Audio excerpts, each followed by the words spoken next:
அன்பார்ந்த எனதருமை யூடியூப் நேயர்களுக்கு வணக்கம். எல்லா மனிதர்களுக்கும் நாம் தெரிந்து கொள்ள வேண்டிய ஒரு அற்புதமான விஷயம் தொழில். இந்த தொழிலை நம்ம தேடி போகணுமா அல்லது அது நம்மை நாடி வருமா? தொழிலை நம்ம தேடி போகணுமா அல்லது அது நம்மளை நாடி வருமா என்று சொல்லக்கூடிய ஒரு ரகசியத்தை தெரிஞ்சுக்கிட்டோம். அது தெரிஞ்சாதான் நீங்க கொஞ்சம் தைரியமா இருக்கலாம். அப்ப தேடி போதல் என்பது மைனஸ் தானே. நம்ம போய் தேடி போய் என்னையா வேலை கொடுங்க நான் செய்கிறேன் அப்படின்னு சொல்றது நமக்கு மைனஸ். அதே சமயத்துல நம்மளை நாடி எனக்கு இந்த வேலையை செஞ்சு விடுங்க அப்படின்னு சொல்லுவது நமக்கு பிளஸ். அந்த ஒரு பாக்கியத்தை நீங்கள் எப்படி கண்டுபிடிப்பது என்று சொல்லக்கூடிய ரகசியம்தான் நான் இப்ப சொல்ல போறேன். அப்ப தொழில் நம்ம நாடி வரணும்னா இந்த 10ஆம் அதிபதி உலகத்திலே என்ன சொன்னா பசியை தீர்க்கிற ஆளு தான் 10ஆம் அதிபதி. 10ஆம் அதிபதி என்பது சாதாரண விஷயம் கிடையாது. 10ஆம் அதிபதி நம்மளுடைய பசியை தீர்க்கக்கூடிய ஆள். இன்னைக்கு ஒரு 2000 ரூபா வந்துருச்சுன்னா நமக்கு ஒரு சந்தோஷம். அது எங்க இருந்து வந்தது? ஏதோ ஒரு வேலை செஞ்சதுக்காகத்தான் வரும், இல்லை வேலை செய்ய போறதுக்காக வரும். அப்ப அந்த நேரத்தில் ஒரு மனம் குளிர்வு இருக்கும். அதனால 10ஆம் அதிபதி உங்களுடைய லக்கணத்திற்கு 2ஆம் இடத்துலையோ 3ஆம் இடத்துலையோ 4ஆம் இடத்துலையோ 10ஆம் அதிபதி 10லையோ அல்லது 11லையோ 12லோ இருந்தால் உங்களை தேடி கண்டிப்பாக மக்கள் வருவார்கள். உங்களை தேடி மக்கள் வருவார்கள். 10ஆம் அதிபதி லக்கணத்திற்கு 5, 6, 7, 8, 9, 7, 8, 9 இருந்தால் நாம் தொழிலை தேடி முயற்சியாக ஐயா அப்படின்னு சொல்லக்கூடிய ஒரு ஆதிபத்தியத்திற்கு போக வேண்டும். இதெல்லாம் உண்மைதான், 100% உண்மை. அப்ப இந்த 10ஆம் அதிபதி இந்த மாதிரி ஒரு அமைப்புல நமக்கு இருந்து விட்டாலும் நாம் இயற்கை என்று சொல்லக்கூடிய ஒரு தன்மையில நாம் என்ன செய்யும்? இது ஒரு சூத்திரத்தை சொல்லியாச்சு. தொழில் ஸ்தானாதிபதி லக்கணத்திற்கு எந்தெந்த இடத்தில் இருந்தால் நாம் தொழிலை தேடி போகணும், தொழில் ஸ்தானாதிபதி எந்தெந்த இடத்தில் இருந்தால் தொழில் நம்மளை நாடி வரும் அப்படிங்கிற ஒரு ரூல்ஸை சொல்லியாச்சுனாலும் தனி மனிதன் என்ன செய்யணும்? தனி மனிதன் தன்னுடைய ஜீவன கர்மாவை நன்றாக செயல்படுத்த வேண்டும் என்று நினைப்பவர்கள். தனி மனிதன் தன்னுடைய ஜீவன கர்மாவை நன்றாக செயல்படுத்த நினைப்பவர்கள்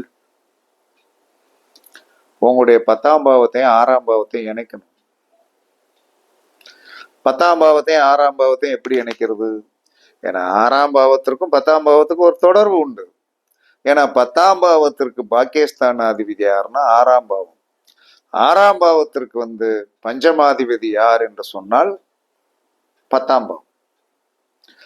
அப்ப உங்களுடைய 6ஆம் பாவத்திற்குண்டான லேகோ இருக்கு இல்லையா? லேகோ என்று சொன்னால் சிம்பல்னு அர்த்தம். அப்ப ஒவ்வொரு மனிதனும் தன்னுடைய 10ஆம் பாவத்திற்குண்டான சிம்பல் பிளஸ் 6ஆம் பாவத்திற்குண்டான சிம்பலை இணைக்கணும். இதற்கு ஒரு உதாரணம் சொல்றேன். அதற்கடுத்து என்ன சொல்றான்னா, உங்களுக்கு உண்டானதை நீங்கள் எப்படி இணைக்கணும் அப்படின்னு சொல்லுவதை நீங்கள் என்ன செய்யணும், எப்படி இணைக்கணும் அப்படிங்கிறத நீங்கள் உங்களையே நீங்கள் ஒரு சிற்பியாக நீங்க மாத்தணும். உங்களையே நீங்கள் ஒரு சிற்பியாக மாத்தணும். அப்படி மாத்தினால்தான் என்ன சொல்றான்னா நீங்கள் கண்டிப்பாக வெற்றி பெற முடியும். அப்ப வெற்றி பெற முடியும் அப்படின்னு சொல்லி வரும்போது என்ன செய்யணும்னா, இப்ப ஒரு மனிதனுடைய 10ஆம் பாவம் கடகம் என்று வந்தால் அது ஜல வீடு. கடகம் என்று வணக்கம் சொல்லி எல்லாத்துக்கும். அப்பதான் நாளைக்கு இந்த பாப்பாவை சொல்லுவாங்க, வணக்கம், ஆல் ஆஃப் தேர், கோயிலுக்கு போயிட்டு வந்தேன், வணக்கம் அப்படின்னு சொல்லுங்க. நல்லா பாருங்க, நிறைய பாருங்கன்னு. அப்ப வந்து இந்த 10ஆம் பாவம் ஒரு உதாரணம் என்ன சொல்றேன்னா, 10ஆம் பாவம் கடகம். 10ஆம் பாவத்திற்கு பாக்கியஸ்தானாதிபதி யாரு? 10ஆம் பாவம் தொழில் ஸ்தானாதிபதியாக ஒருத்தருக்கு வந்துவிட்டால் அதற்குண்டான பாக்கியஸ்தானாதிபதி யார் என்று சொன்னால் மீனம். மீனம் என்று சொன்னால் குரு. அந்த மேனத்திற்குண்டான குரு என்று அம்மா இருக்கா, அப்பா எல்லாம் இருக்காங்க.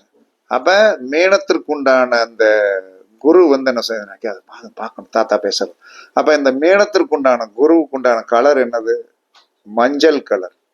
அப்ப இந்த ஒரு மனிதன் தன்னுடைய 10ஆம் பாவம் கடகமாக வந்து 10ஆம் பாவத்திற்கு பாக்கியஸ்தானாதிபதி இவருடைய லக்கணத்திற்கு 6ஆம் பாகம் வந்தால் இவருடைய தொழில் ஸ்தானத்தில் ஒரு தண்ணீர் கண்ணாடி பாட்டிலில் வச்சு, கண்ணாடி கிளாஸ்ல வச்சு அதில் ஒரு எலுமிச்சம்பழம் போட்டு வச்சாச்சுன்னா தொழில் ஓட ஆரம்பிச்சிடும். இதை ரெகுலராக நம்ம செஞ்சிட்டு இருக்கணும். அந்த எலுமிச்சம்பழத்தை வந்து என்ன சொன்னான்னா ஒரு 3 நாளைக்கு ஒருக்க மாற்றிக்கலாம். 4வது நாள் என்ன செய்யணும், கட் பண்ணி வந்து என்ன சொன்னா நீட் பண்ணிடணும். கட் பண்ணி முச்சந்தியில் போட்டணும். இதே மாதிரி உங்களுடைய லக்கணத்திற்கு 6ஆம் பாவத்தையும் உங்களுடைய லக்கணத்திற்கு வந்து 10ஆம் பாவத்திற்கு உண்டான லேகோவையும் எந்த ஒரு மனிதன் இணைத்து வைக்கிறானோ அவனுக்கு அந்த இணைவு என்பது என்ன சொல்றான்னா வந்து கண்டிப்பாக என்ன வரும், செயல்பாட்டுக்கு வந்துடும். அதனால நீங்க எப்பயுமே ஒரு நம்ம தொழில் நாடி வரணும், நம்ம தொழிலை நாடி போகணும் அப்படிங்கிற ரூல்ஸை தெரிஞ்சாலும் நமக்கு என்று சொல்லக்கூடிய ஒரு தனிப்பட்ட ஒரு சிம்பலை வந்து இன்னமும் கடவுள் வந்து ஆதி காலத்திலிருந்து அவர் கொடுத்துத்தான் இருக்கிறார். அப்ப கொடுத்திருக்கும் போது என்ன சொல்றாங்க, நாம் அந்த செயல்பாடுகளுக்கு ஒத்து போனோம் என்று சொன்னால் கண்டிப்பாக நம்முடைய வாழ்க்கையில் வந்து கண்டிப்பாக வெற்றி கிடைக்கும். யார் வந்து கவலைப்பட வேண்டியதில்லை. எந்த ஒரு நிகழ்வையும் வந்து செயல்படுத்தணும். அப்படி செயல்படுத்தினால்தான் நாம் வந்து அந்த வெற்றிக்கு போக முடியும். அதனால 10ஆம் பாவம் என்பது வந்து எந்த ஒரு மனிதன் சரியாக இயக்க தெரிந்து விட்டானோ பாய் 10ஆம் பாவம் என்று சொல்லக்கூடிய ஒன்றை வந்து ஒரு இதை இயக்குவதற்கு 6ஆம் பாவம் என்பது கண்டிப்பான முக்கியமான விஷயம். 2ஆம் பாவம் ரொம்ப முக்கியம். 2ஆம் பாவம் ரொம்ப முக்கியம். இந்த செயல்பாட்டை வந்து இந்த 3யுமே எனக்கு தெரியணும். இந்த 3யுமே எனக்கு தெரிஞ்சு விட்டது என்று சொன்னால், 3யுமே இயக்க தெரிஞ்சது என்று சொன்னால் கண்டிப்பாக உங்களுடைய வாழ்க்கையில் வந்து நீங்க பெரிய மாற்றங்களை சந்திக்கலாம். அது மாதிரி உங்களுடைய ஜாதகத்தில் 2, 6, 10களை இணைவதற்குண்டான இந்த 2, 6, 10ல இப்பயும் சொல்றேன், இந்த 2, 6, 10ல உங்களுடைய நட்சத்திரத்திற்கு தாராபல நட்சத்திரம் கண்டிப்பா ஒண்ணு இருக்கும். அந்த சிம்பலை வைத்திருந்தாலும் தொழில் ஓடும். உங்களுடைய நட்சத்திரத்திற்கு இதே 2ஆம் பாவத்திலையும் 6ஆம் பாவத்திலையும் 10ஆம் பாவத்திலையும் கண்டிப்பாக ஒரு என்னது உண்டு, தாராபலன் உள்ள நட்சத்திரம் உண்டு. அந்த தாராபலன் உள்ள நட்சத்திரம் என்ன ஒரே ஷேப்ல தான் வரும்.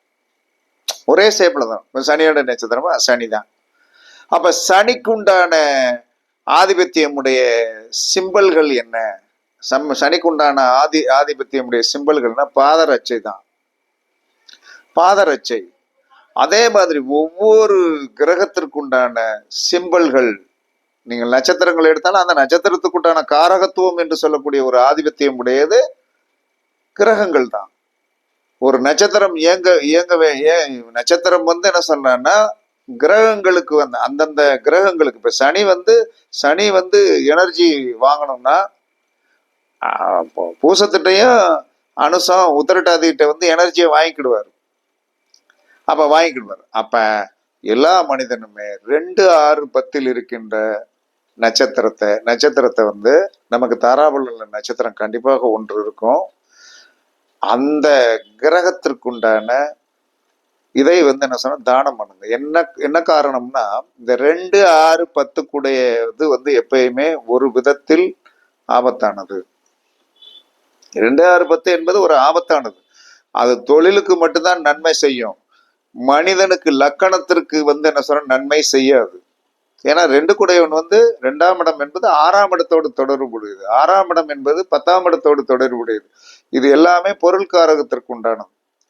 அப்ப பொருள்காரகத்திற்கு உண்டானது அப்படின்னு சொல்லி வரும்போது என்ன சொல்லலாம்னா எப்பயுமே 6ஆம் பாவம் என்பது நோயை கொடுக்கக்கூடியது. 10ஆம் பாவம் என்பது புகழ் கீர்த்தியாக இருந்தாலும் அங்கே என்ன சொல்லலாம்னா தான் உங்களுடைய கர்மா ஃபார்ம் ஆகுது. அங்கதான் உங்களுடைய கர்மா ஃபார்ம் ஆகுது, வேற எங்கேயுமே ஃபார்ம் ஆகலை. நீங்க எல்லாரும் நினைச்சிட்டு இருப்பீங்க உங்களுடைய 10ஆம் பாவத்தில் தான் உங்களுடைய கர்மா ஃபார்ம் ஆகும். அதனாலதான் என்ன சொல்றான்னா செய்கின்ற வேலையை நீ எப்பயுமே கூலிக்கு மாரடிக்காதே, உன்னுடைய சந்ததிகள் பாதிக்கப்படும் என்று சொல்வதற்கு காரணம் இதுதான்.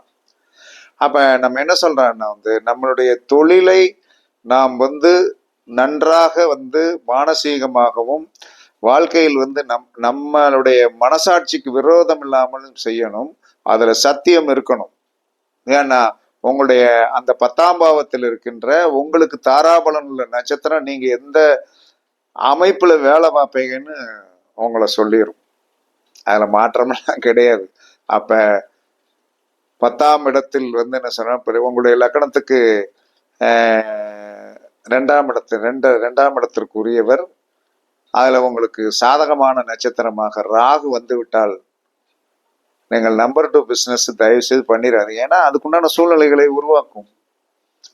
அதற்குண்டான சூழ்நிலைகளை கண்டிப்பாக உருவாக்கும். அப்ப என்ன சொல்ற, ஒருத்தர் ரிஷப லக்கணத்துல போய் பிறந்துட்டான்னு வைங்க, அவனுக்கு 2/6 என்ன சொல்றான்னா 2/6 என்ன சொல்றான்னா திருவாதிரை சுவாதி சதயம் இருக்கிறது. இவர்கள் சாதாரண ஆட்களா? அப்பதான் என்ன சொன்னான்னா ரிஷப லக்கணத்தில் போய் பிறந்தவர்கள் தொழிலில் ரொம்ப கவனமா இருக்கணும். என்ன காரணம்னா 10 நிமிஷத்துல என்ன சொல்றான்னா நம்மளை தப்பான வழிக்கு மூவ் பண்ண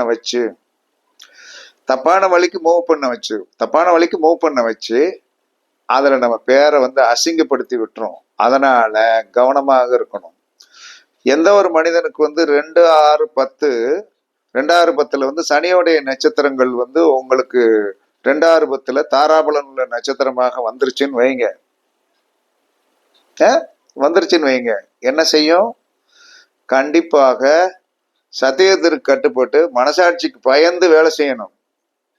இல்லையா உங்களை போட்டு மாட்டி விட்டுரும். உறுதியா போட்டு மாட்டோம்.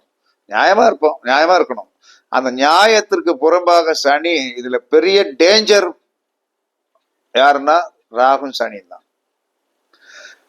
ராகும் சனி தான். 2வது சந்திரன். எல்லா கிரகத்திற்குமே பாசிட்டிவ் உண்டு, நெகட்டிவ் உண்டு. எல்லா கிரகத்திற்குமே பாசிட்டிவ் உண்டு, நெகட்டிவ் உண்டு.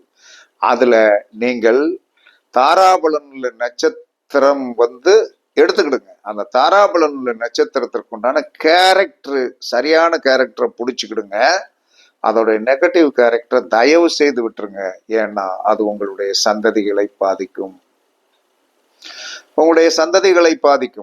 அப்ப சந்ததிகளை பாதிக்கும் அப்படின்னு சொல்லி வரும்போது என்ன பண்ணுவீங்க? ஒண்ணுமே பண்ண முடியாது. அப்ப எப்பயுமே உங்களுடைய பூர்வ புண்ணிய ஸ்தானத்திற்கு உங்களுடைய பூர்வ புண்ணிய ஸ்தானம்னு ஒண்ணு இருக்குல்ல, உங்களுடைய 5ஆம் பாவம் என்று சொல்லக்கூடிய குழந்தை பாவத்திற்கு எப்பயுமே 2, 6, 10 வரும். 2, 6, 10 வரும். ஒவ்வொரு லக்கணத்திற்கு என்ன சொல்லலாம்னா ஒவ்வொரு லக்கணத்திற்கும் ஒரு மேச லக்கணம், நீங்க ஒரு மேச லக்கணம் அப்படின்னா உங்களுடைய 2, 6, 10 என்பது ரிஷபம், 2, 6, 10 என்பது என்ன சொல்றான்னா ரிஷபம், கன்னி பிளஸ் மகரம். இது உங்களுடைய 5ஆம் பாவத்துக்கு என்ன வரும்? மேச லக்கணத்துல போய் பிறந்தால் உங்களுடைய 5ஆம் பாவத்திற்கு என்ன வரும்? 5ஆம் பாவம் சிம்மம் வரும். அந்த சிம்மத்திற்கு 2. அதற்கடுத்து என்ன சொல்லலாம்? மகரம் என்ன சொல்லலாம்னா 6, 10 வரும். அப்ப நம்மளுடைய 2, 6, 10 என்பது நம்மளுடைய தல குழந்தைக்கும் 2, 6, 10 தான் வரும். நம்மளுடைய தல குழந்தை என்பது நம்மளுடைய லக்கணத்துக்கு 5ஆம் இடத்தை கணக்கு போட்டு பாருங்க. அப்ப உங்க தல குழந்தை கஷ்டப்படுகிறது என்று சொன்னால் நீங்கள் செய்த பாவமே. தலை குழந்தைக்கு கல்யாணம் முடிக்க கஷ்டப்பட்டீங்கன்னாலும், தலை குழந்தைக்கு எந்த காலத்திலும் வந்து என்ன ஏதாவது ஒரு பிரச்சனை என்று சொல்லி வந்தது என்று சொன்னாலும், உங்களுடைய 2, 6, 10 என்பது உங்களுடைய குழந்தைக்கு வந்து என்ன சொன்ன 5ஆம் பாவத்திற்கு அது 2, 6, 10 வரும். 2, 6, 10 வரும். தலை குழந்தை என்பது உங்களுடைய குழந்தை எந்த லக்கணத்துல வேணாலும் பிறந்திருக்கட்டும், அதை பத்தி நீங்க கவலைப்பட வேண்டியதில்லை. நீங்கள் நிம்மதியாக இருக்க வேண்டும் என்று சொன்னால் அந்த முதல் குழந்தைக்கு 2, 6, 10 என்று சொல்லக்கூடிய அந்த இது வந்து பாதிக்கும். இதை வச்சே நம்ம கண்டுபிடிச்சுக்கலாம் நாம் என்ன கர்மாவை செஞ்சோம். ஏன்னா நீங்க எப்பயுமே வேலை பார்த்து வேலைக்கு போய் தானே கல்யாணம் முடிப்பீங்க. வேலைக்கு போறதுக்கு முன்னாடியே கல்யாணம் முடிக்க முடியாது. அந்த வேலைக்கு போன பிறகுதான் நம்ம கல்யாணம் முடிப்போம். அப்ப நம்ம அந்த வேலைக்கு போறதுக்கு முன்னாடி எப்படியும் ஒரு 5 வருடமோ 10 வருடமோ வேலை பார்த்து தான் நம்ம கல்யாணம் முடிச்சிருப்போம்.